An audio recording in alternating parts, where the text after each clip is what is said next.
1996 సంవత్సరము అందరం కూడా ఆ శుభముహూర్తం నిర్ణయం చేశాము.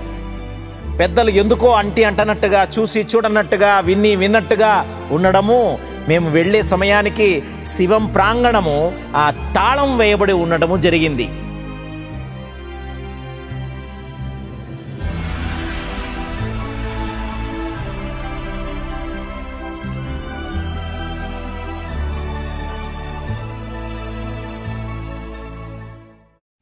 ఓం శ్రీ సాయిరామ్. భగవాన్ బాబా వారి దివ్య శ్రీచరణ సన్నిధికి శతకోటి నమస్సుమాంజలి అర్పిస్తూ డివైన్ డెఫడిల్స్లో మరొక భాగాన్ని నా స్వామి సమక్షంలో సమర్పించే ప్రయత్నం చేస్తున్నాను. గ్రామసేవయే సాయి సేవ మహోద్యమ స్ఫూర్తి అందరి హృదయాలలో నిండిపోయి ఎవరిని నిద్ర లేని విధంగా మార్చేసింది అనటంలో ఎట్టి సందేహమూ లేదు. ఒక 50 మంది ఇళ్లలో రాత్రులు ఎవడు నిద్రపోలేదు ఒక నెల రోజులు. ఎంత అద్భుతమైన ప్రేమ, అనురక్తి, భక్తి, స్వామి మీద ఉన్నటువంటి ఆ విరహము, స్వామి ఎట్లాగైనా మనతో మాట్లాడాలి, మనల్ని చూడాలి అన్నటువంటి ఆలోచన ఒక తపస్సులాగా మారిపోయింటే ఏమీ డౌట్ పడే అవసరం లేదు. అలాగా సెప్టెంబర్ 21, 22, 1996 సంవత్సరము శుభముహూర్త నిర్ణయం చేసి శివం ప్రాంగణం నుంచి శివంలో టెంకాయ కొట్టి శివంలో హారతి ఇచ్చి స్వామివారి సమక్షంలో స్వామి సన్నిధి నుండి జై బోలో భగవాన్ శ్రీ సత్యసాయి బాబా వారికి జై అన్నటువంటి నినాదంతో ప్రారంభం చేయాలని సంకల్పం చేశారు. కానీ తానొకటి తలిస్తే దైవం ఒకటి తలుస్తున్నట్టుగా, పెద్దలు ఎందుకో అంటనట్టుగా, చూసి చూడనట్టుగా, విన్నట్టుగా ఉండడము, మేము వెళ్ళే సమయానికి శివం ప్రాంగణము ఆ తాళం వేయబడి ఉండడము జరిగింది. అయినా సరే ఎవరూ దాని గురించి అంత ఆలోచించిన వాళ్ళు కనపడడం లేదు. నాకు బాగా గుర్తు, శివం ప్రాంగణము నుంచి కదులుదాం అనుకున్నాం కదా, తప్పకుండా కదలాల్సిందే అని చెప్పి ఆ బస్సుని శివం ముందర నిలబెట్టి రోడ్డు మీద ఆ బస్సుకి శ్రీ సత్యసాయి సేవా సంస్థలు యువజన గ్రామ సేవయే సాయి సేవ కార్యక్రమం అని చెప్పి దానికి ఏర్పాటు చేసి మొత్తం టీం అంతా కూడా మార్నింగ్ 6 o'clock 5 o'clock ఎప్పుడో అందరూ కూడా చేరిపోయారు శివం ప్రాంగణకి. ఉత్సాహం ఉరకలేసే ఉద్యమోత్సాహంతో వచ్చేసారు. ఆ స్వామి దగ్గర కొడదామనుకున్న టెంకాయి గణపతికి జై బోలో గణేష్ మహారాజ్కి, జై బోలో భగవాన్ శ్రీ సత్యసాయి బాబాజీకి అంటూ జయ జయ ధ్వనులు చేస్తూ ఆ బస్సు ముందరే టెంకాయ కొట్టి అక్కడే ఆ శివం ప్రాంగణం వెనక నివాసం ఉన్నటువంటి మాన్యులు హరిహరన్ గారు ఈ యొక్క కార్యక్రమం గురించి విని ఉత్సాహంగా ప్రోత్సాహంగా వారు ఆ యొక్క టీం దగ్గరికి వచ్చి అందరినీ విష్ చేసి తప్పకుండా ముందుకెళ్ళండి, జాగ్రత్త, మంచిగా వెళ్ళండి అని చెప్పి వారు టెంకాయ కొట్టి ఆ యొక్క కార్యక్రమానికి నాంది పలికారు. స్వామి యొక్క ఆ సేవా స్ఫూర్తితో హైదరాబాదు, రంగారెడ్డి, మహబూబ్ నగర్, కర్నూలు, అనంతపురం ఈ 5-6 జిల్లాల్లో ప్రయాణం సాగింది. రోజుకి ఒక గ్రామము. నాకు గుర్తున్నంత దాకా ధర్మారం అనేటువంటి ధర్మాన్ని వరంగా ఇవ్వడానికి స్వామివారు వచ్చిన దానికి చిహ్నంగా ధర్మారము అనే గ్రామంలో మన కార్యక్రమం మొదలైంది. మొట్టమొదటి గ్రామ సేవయే సాయి సేవ కార్యక్రమము.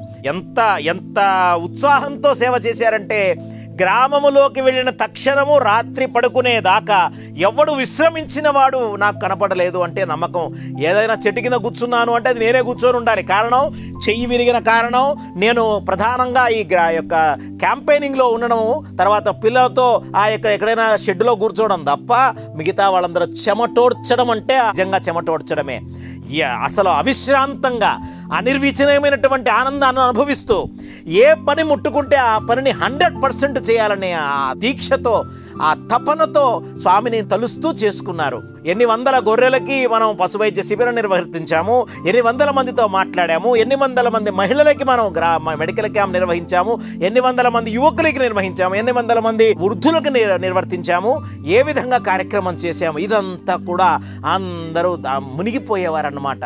మధ్యాహ్నం భోజనంలో కలవడమే, ఉదయము గ్రామ సంకీర్తన కలవడం, ఎవరికి వాళ్ళు టిఫిన్ చేయడం, అక్కడి నుంచి గ్రామాల్లో ఎవరికి వాడుగా ఆ యొక్క దీని ప్రకారము రోస్టర్ ప్రకారము ఎవడి యొక్క టాస్క్ని వాడును 100% చేయడము, మళ్ళీ మధ్యాహ్నం భోజనంలో కలవడము, మళ్ళీ మా ఈవినింగ్ దాకా అందరు ఎవడి కార్యక్రమంలో వాడు ఉండడము.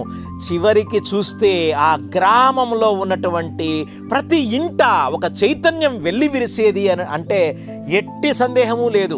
కారణం ఏంటంటే ప్రతి ఇంట్లో ఒక పండగ వాతావరణం, ఏదో కొత్తగా జరుగుతోంది. ఏదో సత్యసాయి బాబా వారి యొక్క భక్తులు వచ్చారు మన ఊరికి, బాబా గారి పల్లకి ఉత్సవం అట.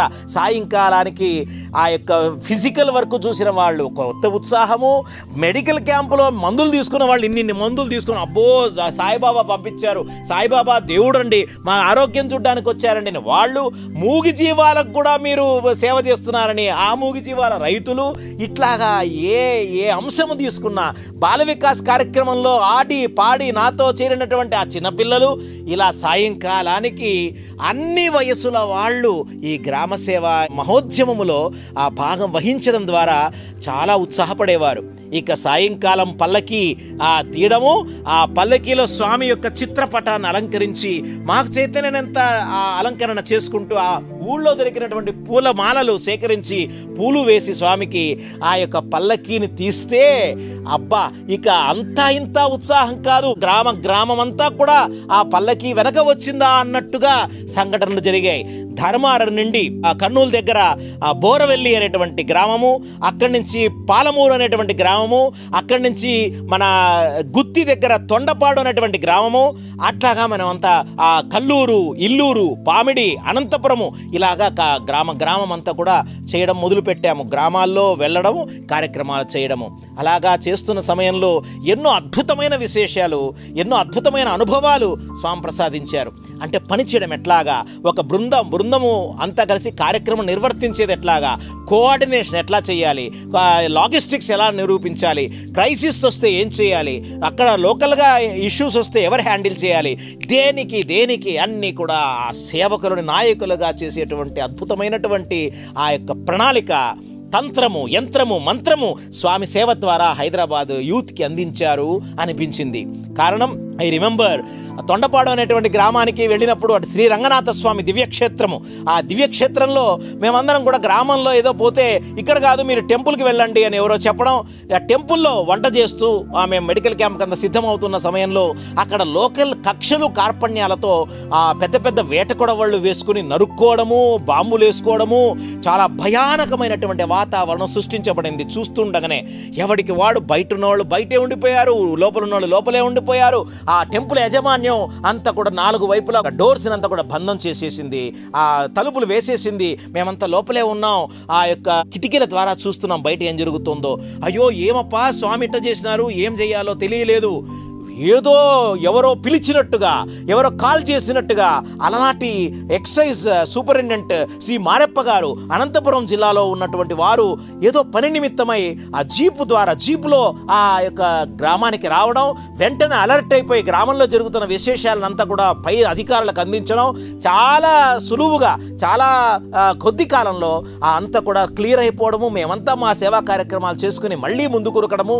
ఇదంతా చూస్తే స్వామి ఇంటా వెంట కంటా జంట ఉండడం అంటే ఇదేనేమో అనిపిస్తుంది. మారెప్ప గారిని మేమెప్పుడు గుర్తుపెట్టుకుంటాం. కారణం ఆ చిరస్మరణీయమైనటువంటి సేవల్లో వారు మాకు తోడుగా నీడగా నిలిచారు. ఈ గ్రామ సేవా మహోద్యమంలో డబ్బులు ఇచ్చేవాళ్ళు ఇచ్చారు, ఆనందము పంచేవాళ్ళు పంచారు, ఆశీస్సులు అందించేవాళ్ళు అందించారు, ఉత్సాహపరిచేవాళ్ళు ఉత్సాహపరిచారు. ఎవడు ఏమైనా సరే, ఎవడు ఏం చెప్పినా సరే ఏకాత్మతా భావంతో ఏకాగ్ర చిత్తంతో స్వామివారి యొక్క గ్రామసేవ మహోద్యమంలో ముందుకు వెళ్ళడం మొదలుపెట్టాము. ఆ విధంగా కర్నూలు గుత్తి దాటిన తర్వాత ఎక్కడ చూసినా చాలా సైక్లోన్ ఎఫెక్ట్ వల్ల చాలా వర్షం వచ్చేసిందనమాట. సో మేము ఏం చేయాలో తెలియలేదు. నిజానికి మేము పామిడి ఆ ప్రాంతానికి వెళ్ళినప్పుడు కల్లూరులో మేము ఒక మజిలీ ఏర్పరిచాము హనుమంతుడి టెంపుల్లో. అక్కడ వంటలు చేయడము, అక్కడ చూస్తే అయ్యా పలాని అక్కడ కట్ట తెగిపోతోంది, మీరేమన్నా అడ్డుకట్ట వేయగలరా అని మనకు సమాచారం అందడం. సుమారు 20, 30, 40 మంది మంది బ్రదర్స్ అందరూ కూడా ఆ పామిడిలో ఉన్నటువంటి కాలువలు ఉన్నాయి, ఆ కాలువల గట్టు వేసే ప్రయత్నం చేశారు. అసలు ఎలాంటి ఆ డిజాస్టర్స్ మేనేజ్మెంట్ స్కిల్ లేదు, కానీ చెయ్యాలనే తపన, చావాలనేటువంటి ఆలోచన తప్ప ఇంకేం లేదు. స్వామి కోసం ఏమైనా చెయ్యాలి అంతే. ఒక 10 మంది దిగిపోయారు కాలువలో. ఎంత లోతు అంటే ఇంత లోతు దిగిపోయారు. నిజానికి కట్ట వేయగలిగారు, కానీ లోపల బురదలో కూరుకుపోయినటువంటి జలగలు వీళ్ళ శరీరం మీద పడి ఒక్కొక్క జలగా రక్తం పిలుస్తుంటే కూడా నవ్వుతూ అర్రే జలగబట్టింది అని చెప్పి బయటికి రావడం, జలగ తీయడము, లోపలికి వెళ్ళడం, ఇది జరుగుతోందయ్యా. అబ్బా, ఈ ఆనందాన్ని అట్లా ఇట్లా కాదు, ఇవంతా కూడా ఏ రోజుకు ఆ రోజు స్వామి వారికి నివేదించడము, టెలిగ్రామ్ ద్వారా, లెటర్ ద్వారా, ఫ్యాక్స్ ద్వారా, స్వామి పలానా గ్రామంలో ఇంతమందిని ఈ విధంగా హైదరాబాద్ నుంచి బయలుదేరి మొదటి గ్రామంలో ఈ విధంగా చేశాము, ఇన్ని వందల మందికి మెడికల్ క్యాంప్ నిర్వహించాము, ఇన్ని వందల పశువులకి పశు వైద్య శిబిరం నిర్వహించాము, ఈ విధంగా బాల వికాస్ చేశాము, సాయంకాలం కార్యక్రమం ఈ విధంగా జరిగింది, గ్రామం అంతా చైతన్యం జరిగింది, స్వామి యొక్క నామాన్ని ప్రతిధ్వనింపచేసి మరొక గ్రామానికి ముందుకు వెళుతున్నాము అని శేఖరన్న was the person behind such communication. ఏదైనా సరే స్వామికి చెప్దాం రా, చిన్నైనా పెద్దయినా తప్పైనా ఒప్పైనా స్వామికి మనమే ముందు చెప్దాం అనేటువంటి కమ్యూనికేషన్ ఛానల్ని ఎస్టాబ్లిష్ చేసింది అలాంటి బ్రదర్స్. ఆ బ్రదర్స్ ఇచ్చినటువంటి ఆ యొక్క ఏదైతే ఆలోచన ఉన్నదో ఈ రోజుకి కూడా హైదరాబాద్ యూతే కాదు, హైదరాబాద్ యూత్ ద్వారా ప్రపంచవ్యాప్తంగా వ్యాప్తి చెందినటువంటి ఎంతోమంది సాయి భక్తులు దీనిని ఆదర్శంగా తీసుకుని స్వామికి విన్నవిస్తూ ఉంటారు అనటంలో ఎట్టి సందేహము లేదు. అలాగే ఆ కల్లూరు నుంచి ఆ ఇల్లూరు, స్వామి ఎప్పుడో 60 ఏళ్ల క్రితం 70 ఏళ్ల క్రితం వెళ్ళిన ఇల్లూరు గ్రామానికి వెళ్ళాం, అక్కడ కార్యక్రమం చేశాం. కల్లూరు గ్రామానికి స్వామివారు వచ్చారు, అక్కడ కార్యక్రమం చేశాం.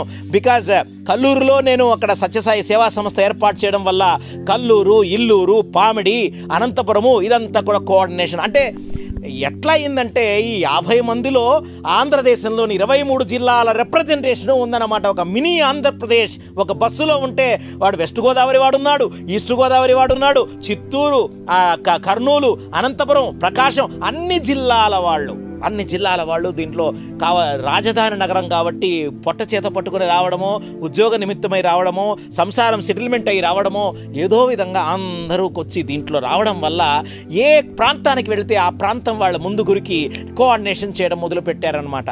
ఆ విధంగా అనంతపురం చేరడం, అనంతపురంలో పల్లకీ ఉత్సవం, అక్కడ సత్యసాయి సేవా సంస్థల పెద్దవాళ్ళందరూ కూడా రావడం. అయితే నాకు గుర్తుంది, ఐ థింక్ ఫస్ట్ టైం అనుకుంటాను, చాలా ఉద్ధృతమైనటువంటి వర్షము. ఆ వర్షంలో అందరూ కూడా తడిచిపోయాం, పెద్దవాళ్ళందరూ కూడా కాస్త పక్కకి జరిగిపోయారు.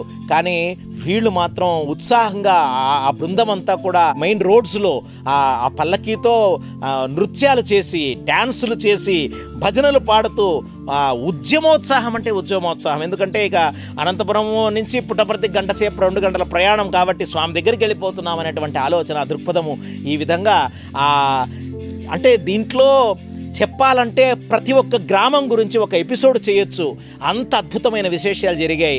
దీంట్లో ఉదయన్ను అడిగినా ఒక అద్భుతమైన విషయాలు తెలుస్తాయి, వైసీని అడిగినా కొన్ని విషయాలు తెలుస్తాయి, తర్వాత గోపిని అడిగినా తెలుస్తాయి. ఎవరిని ముట్టినా ఎవరిని కదిలించినా గ్రామ సేవ అనుభవమాలని స్వామి యొక్క పాదాల దగ్గర సమర్పించే అద్భుతమైన విషయాలు ఉన్నాయి. సో ఈ యొక్క ఎపిసోడ్ని ఇక్కడితో ఆపుతూ మరికొన్ని విశేషాలతో మళ్ళీ మీ ముందుకు వచ్చే ప్రయత్నం చేస్తాను. అంతదాకా సెలవు. సాయిరామ్.